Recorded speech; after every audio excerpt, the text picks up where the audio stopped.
Collaboration make for better outcomes and more resources. In recent years, governments have been dealing with growing service demands with fewer resources and diminishing budgets.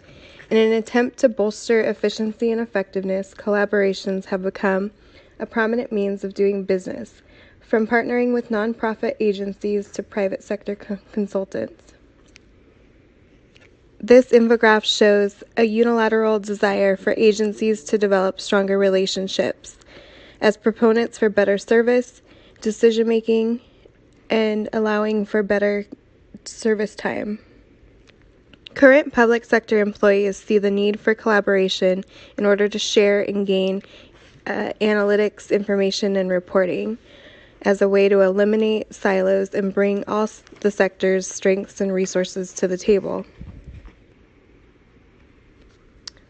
One way to do this is through integrating using social media.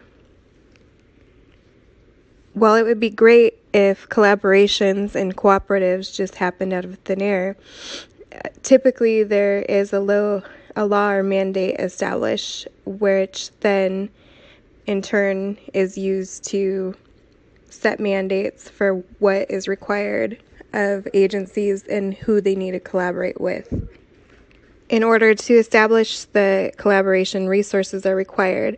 Many times, for instance, in mental health, these are federal and state grants that are used and announced with the mandate or law. These grants and funding usually have a lot of fulfillment and other requirements in order to obtain the.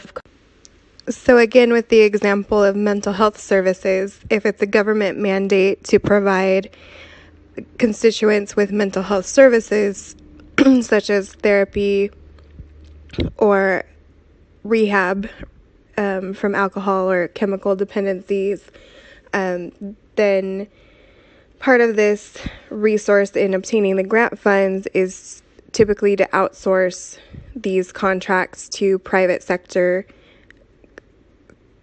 companies that specialize in treatment centers. As part of these collaborations, these private sector contracts would need to have minimum requirements as far as insurance or other certifications, and ensuring that all of those are up to date to comply with the mandate and ensure that they could be reimbursed for grant funding. So once all these people are brought to the table for the collaboration, the facilitation can begin in instructing what needs to occur, what the requirements are. It's easy to bring everyone to the table, but then being able to successfully facilitate what's needed and what goals are to be set is part of the collaboration and facilitation.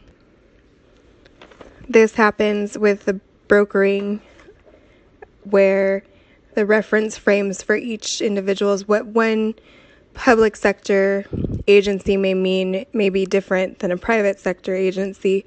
So making sure that there's a common nomenclature and understanding about what the program goals may be and establishing legitimacy for the programs brings. System thinking occurs when you tie all of the agencies together and how they're interrelated.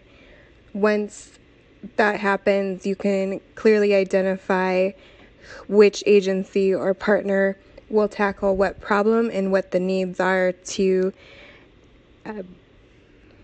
be fulfilled by each partner, and essentially sets up how the collaboration will work. Ultimately, collaboration is key to enhancing the resources and services that the public sector can make available to the public through directed or public goods. In order to increase the opportunities for collaboration, the public sector must recognize the need to go beyond the bare minimum requirements to fulfill mandates.